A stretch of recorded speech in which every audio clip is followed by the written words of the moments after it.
ఓం గురుభ్యో నమః. శ్రీకృష్ణ పరబ్రహ్మణే నమః. శ్రీమద్ భగవద్గీత మొదటి అధ్యాయం అర్జున విషాద యోగంని కంటిన్యూ చేయబోతున్నాను. 26వ శ్లోకం.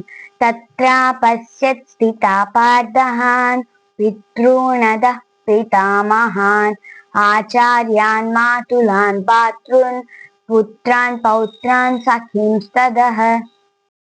27వ శ్లోకం. ససురాన్ సుహృదవశ్చైవ సేనయోరుభయోరపి తాన్ సమీక్ష్య స కౌంతేయ సర్వాన్ బంధూనవస్థితాన్. 28వ శ్లోకం. కృపయా పరయావిష్ట విషీదంతమబ్రవీత్.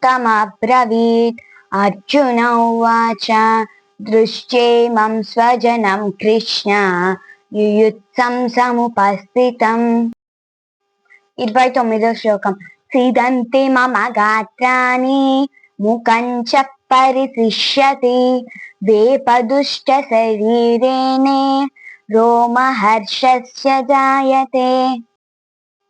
30వ శ్లోకం.